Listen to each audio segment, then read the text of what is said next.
दोस्तों नमस्कार, आप सभी का स्वागत है विजय पथ न्यूज़ पर। इस वक्त मैं मौजूद हूँ पीडब्ल्यूडी में। मेरे पीछे आप कई लोग देख पा रहे होंगे। सभी लोग यहाँ पर अपनी मांगों को लेकर पहुँचे। क्या कुछ है मांगे, सीधा इन्हीं के पास लिए चलते हैं। जी सर, क्यों आज आप लोग पीडब्ल्यूडी में पहुँचे हैं, क्या कुछ है कारण, सब थोड़ा विस्तार से मैं बताइए।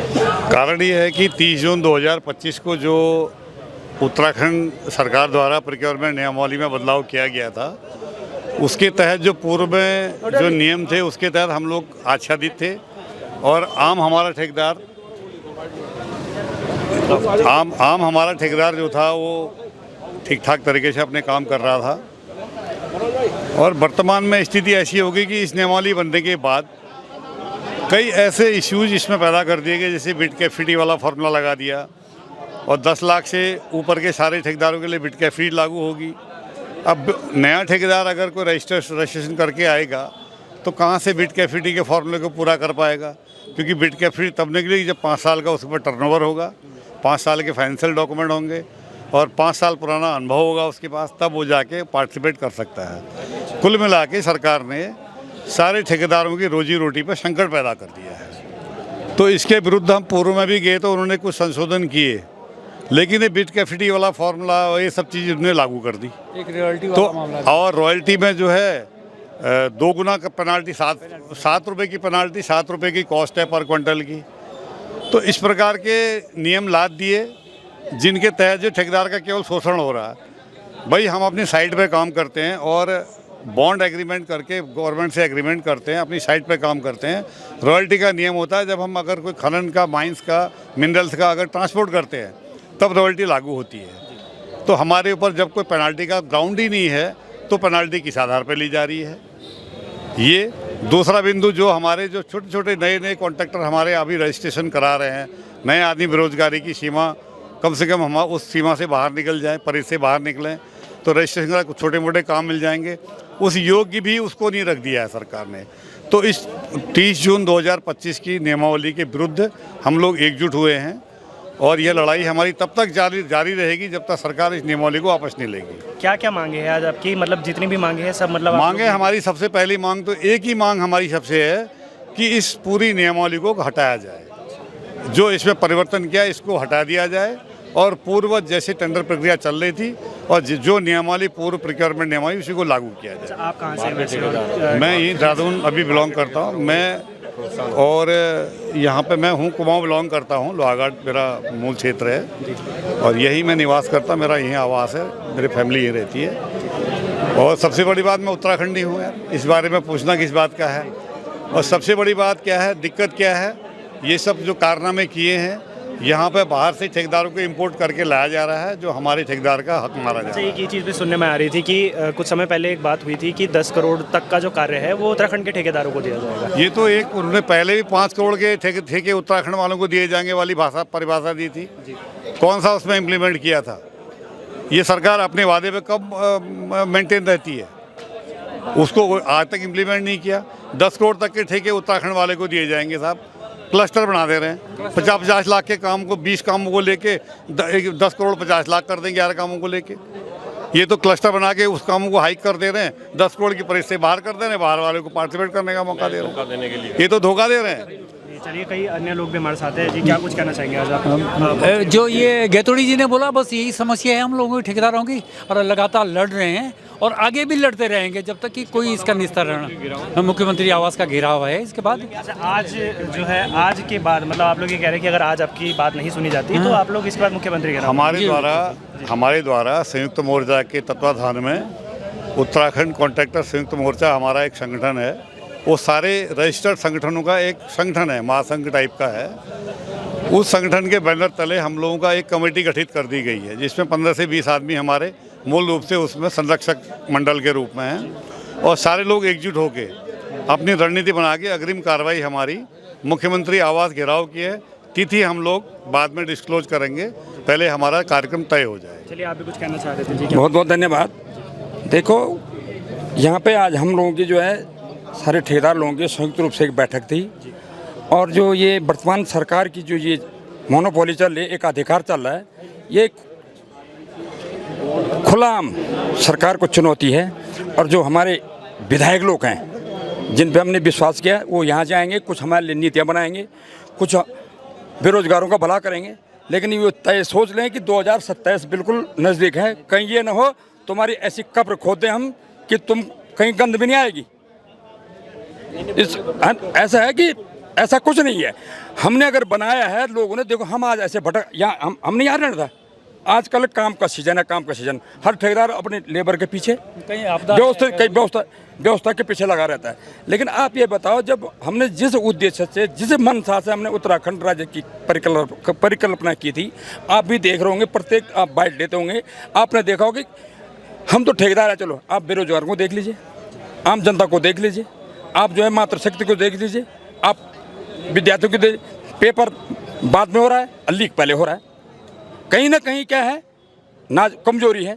इसलिए ऐसा है कि भाई देखो, हम पहले भी हमने ठेकेदारी की है, मैं कम से कम 30 साल से ठेकेदारी करता रहा हूँ। हम ये करें, अगर तुमको उसमें जब मशीन नहीं थी, जब कोई ऐसी व्यवस्था नहीं थी, हमने तब रोडें काटी जब हमारे पास केवल एक सब्बल होता था, एक गैंती होती थी, एक बेलचा होता था। आज तो भाई हमारे लोग भी सक्षम है, ऐसी बात नहीं। हमारे पास अगर आपने नीति बनानी है, जो हमारे यहाँ के लोग हैं उनके लिए बनाओ ना आप नीति। आप गुजरात से, आप बंगाल से, आप चंडीगढ़ से क्यों बुला रहे हैं यहाँ लोग? इसका मतलब आपकी बहुत तकड़ी सांठ गांठ है, ये तो मतलब है ना। हमको क्यों छोड़ रहे हैं आप? बिल्कुल, सवाल एकदम जायज़ सी बात है कि अगर उत्तराखंड में सक्षम ठेकेदार हैं और सक्षम लोग हैं, तो क्यों उत्तराखंड के लोग ही इन सब चीज़ों से वंचित हैं? जी, आप भी कुछ कह रहे थे, बीच में कुछ कहना चाह रहे थे। जी, यही जो बोला इन्होंने, बस वही है हमारी मांग लगातार। जी, आपसे भी मेरी शुरुआत बात हुई थी। मैं ये कह रहा हूँ, ये जो प्रदेश है युवाओं का प्रदेश है, बेरोजगार भी सड़कों पे। मैं युवा ठेकेदार लग रहा है ना आपको, दिख रहा है? इस पूरी टीम में मैं सबसे कम उम्र का ठेकेदार हूँ। मैं B क्लास में रजिस्टर्ड हुआ, आज मेरी स्थिति आ गई, मैं E की तरफ आ गया ना, मैं काम मिल रहे हैं और लगातार जो है जो युवा ठेकेदार है वो पिसता जा रहा है। बड़े ठेकेदारों को तो है कि 10 काम इकट्ठे कर दिए, 10 करोड़ को आपने 11 करोड़ मिला दिया, क्योंकि तुम्हें तो चंडीगढ़ और गाजियाबाद का ठेकेदार चाहिए ना। हमारे बारे में कोई नहीं सोच रहा, हम B से D और E की तरफ आने वाले हैं। तो ये स्थिति हमारी हो रखी है और ये सरकार को बताना जरूरी है। अभी हमारा ये आंदोलन शुरुआत है, इसके बाद हम मुख्यमंत्री घेराव, सचिव घेराव करेंगे, क्योंकि सबसे बड़ी कमजोरी क्या है, यहाँ का नेता ही कमज़ोर है। जो आदमी प्रधान लेवल का नहीं था वो विधायक बन गया है, उसे पता नहीं है कि बिहार का IAS कितना तेज है, वो उसको पूरी तरह घुमा रहा है, वो कुछ नहीं कर पा रहा है। उन्हें यस बोला और ये हो गया। तो ये स्थिति, जब तक ये विधायक हमारी बात नहीं समझेंगे, हम ऐसे गंदे लोगों को चुन के भेजा है जिनको पता नहीं है कि इससे करना कैसा, उसने बनाई वो क्या, हाँ भाई हो गया, उसे पता नहीं। जिस जनता ने हमें वोट दिया है उसकी स्थिति क्या है, उसे हम समझ ही नहीं। हमने वोट दिया, नारे लगाए, हो गया काम, वो हमारी बात ही नहीं रख पा रहा। आज इसने उसे बुलाया, हाँ जी विधायक जी, अच्छा ये उसे समझा ही नहीं है। तो हमारी स्थिति हो गई है, B से हम E की तरफ आ रहे हैं। अगर इस पर कुछ नहीं हुआ तो ये आंदोलन बड़ा होगा, 27 में इनको भुगतना पड़ेगा। अच्छा, कई मामलों में मैंने ये चीज़ देखी है कि कहीं ना कहीं एक बार आंदोलन होता है, आंदोलन होने के बाद कहीं ना कहीं साठगांठ बढ़ जाती है। ये साठगांठ वाला आंदोलन नहीं है, अभी 21 आदमी की कमेटी बनी है। ये ऐसी कमेटी रहेगी कि आपको जो है इसका मतलब जो है, इसमें कोई साठगांठ, पहले भी जो संगठन हुआ कमजोर है, लेकिन इसमें ऐसा कुछ नहीं होगा। ये संगठन मजबूत होगा, 21 लोग कमेटी बनेगी, इनसे चुना जाएगा और ये इतना बड़ा आंदोलन बनेगा कि इनको जो है मतलब सरकार को पता चल जाएगा, है झुकना पड़ेगा। और ये आंदोलन ऐसा हो सकता है, छोटा सा उत्तराखंड है, हम ऐसे यहाँ नेपाल वाली स्थिति भी ला सकते हैं। ये अधिकारी जो नेता मिलके यहाँ लूट रहे हैं ना, अगर ये नेपाल बनते भी देर नहीं लगेगी। धन्यवाद। यही बात हम कई बार सुनते हुए भी आए हैं कि स्थिति इतनी बुरी ना कीजिए कि कुछ गलत हो जाए। कई अन्य लोग भी कुछ कहना चाह रहे हैं। जी, आप क्या कुछ कहना चाहेंगे आज के बारे में? आज आप लोग ने आंदोलन किया और क्या कुछ आप बात रखना चाहते हैं? हमारा आज पूरे ठेकेदारों का एक संयुक्त मोर्चे का आंदोलन था, जिसमें हमारी सब मांगें थी, लेकिन हमारी मांग सरकार मान नहीं रही। इसके लिए हम आगे की रणनीति बनाने के लिए हमने आज एक सभा रखी थी, जिसमें सारे लोग तो नहीं थे, कुछ चुने हुए लोग जिलों से आए हैं, लेकिन बहुत अच्छा रहा। लेकिन आगे जो सरकार की मंशा है वो हमारे यहाँ के लोगों को बेरोजगार करने की है। जो मूल हैं सारे बाहर के ठेकेदार काम कर रहे हैं और यहाँ के लोग एकदम मोहताज हैं बाहर। जहाँ सरकार नीति कर रही कि हम सब रोजगार देंगे, यहाँ से पलायन रोकेंगे, लेकिन सरकार वास्तव में पलायन करने को मजबूर कर रही है आदमी को। ऐसी नीति बना रही कि सारे लोग पलायन करने के लिए मजबूर हैं। इसी उपलक्ष्य में हम लोग आज एकत्रित हैं। आगे के लिए एक बहुत बड़ा आंदोलन करेंगे, क्योंकि इन लोगों ने हमको तो घर बैठा ही दिया। जब हमारे पास रोजी रोटी नहीं है तो हम कुछ भी करेंगे। लेकिन अपने जो है हक को, अपनी मांगों को मनवा के रहेंगे। Thank you.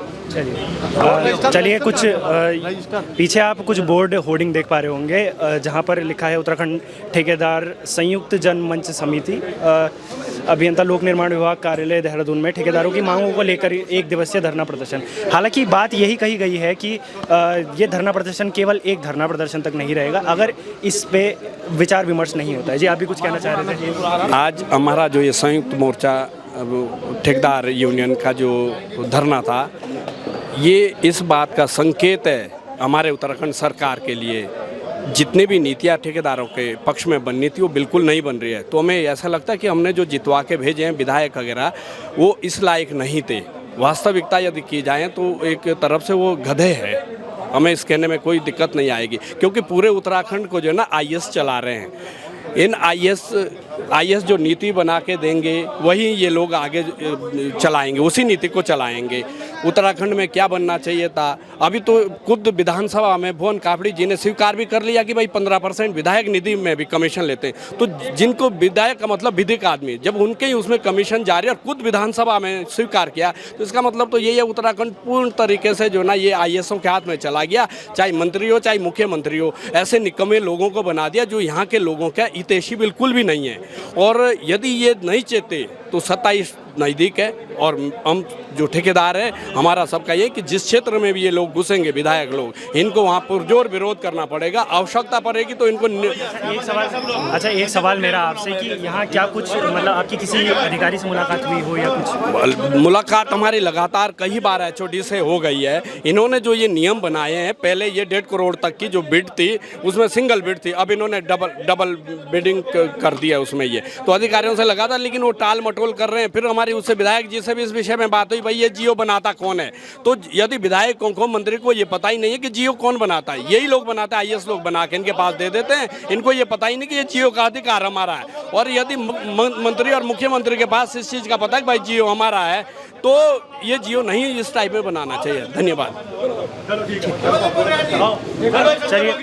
चलिए सवाल जायज़ है कि जो अगर उत्तराखंड के ठेकेदार सक्षम है, यही बात मैं पहले भी कह चुका हूँ कि उत्तराखंड के ठेकेदार अगर सक्षम है तो क्यों आखिर उत्तराखंड के ही लोग इस तरीके से बार बार सड़कों पर आने को मजबूर है। कई अलग अलग मामलों में आपने देखा होगा, चौखुटिया संबंधी जो मामला था, कई अन्य मामले हैं जिन पर सभी को सड़कों पर आना पड़ रहा है। आखिर क्यों सरकार इन चीज़ों को पूर्ण करने में विफल हो रही है? जी, हमारा आज जो है संयुक्त मंच के माध्यम से, यानी उत्तराखंड ठेकेदार महासंघ के रूप में एक यूनाइट एक जो है हमने बनाया आज एक संगठन, ताकि जो हमारी मांगें थी वो मानी जाए। प्रदेश में क्या हो रहा है, एक तरफ तो बेरोजगारी बढ़ रही है, दूसरी तरफ जो है एक मतलब बहुत 10% लोगों का एक रोजगार है ठेकेदारी, उनको जो है उटपटांग कंडीशनें लगाकर पूरा जो है उनको बेरोजगार करने का काम जो है सरकार कर रही है। तो हम लोग एक साथ मिलके इस व्यवस्था के खिलाफ हम बोल रहे हैं, तुम कुछ अच्छा काम मत करो, लेकिन जो पहले व्यवस्था चल रही थी कम से कम वैसे चलने दो। अगर तुम अच्छा नहीं कर सकते हो, किसी का बुरा मत करो, क्योंकि ये तो सरकार भी सवाल उठा सकती है कि भाई हम कुछ नई नीति लाते हैं, आप उसका विरोध मैं बताता हूँ इसका जैसा एग्जाम्पल। इन्होंने पहले 5 करोड़ तक का रहा कि नीति की एक स्थानीय ठेकेदार कर सकता है, इन्होंने उसको 10 करोड़ कर दिया, लेकिन उसमें कंडीशनें ऐसी कर दी हैं कि वो स्थानीय आदमी उस काम को कर ही नहीं सकता। तो फिर क्या फायदा हुआ ऐसी नीति का? भाई जो नीति आप बना रहे हो वो लोगों के तर्क संगत होनी चाहिए और उनके ज़्यादा से ज़्यादा लोगों को रोजगार मिले, उस तरह से होनी चाहिए, ना कि तुम जो है 10 आदमियों का काम एक आदमी को दे दो। ये गलत नीति है, इसका हम विरोध करते हैं। जी हाँ जी, आप भी कुछ कहना चाह रहे थे? अच्छा चलिए, साधारण सी जायज़ सी बात यही है, घूम फिर के एक ही बात आ जाती है कि आखिर क्यों उत्तराखंड के लोगों का शोषण हो रहा है, आखिर क्यों उत्तराखंड के ही लोग इस तरीके से मजबूर हैं अपनी बातों को बार बार धरने के रूप में लोगों के सामने रखने के लिए। बने रहेगा विजयपथ न्यूज़ के साथ। बहुत बहुत धन्यवाद।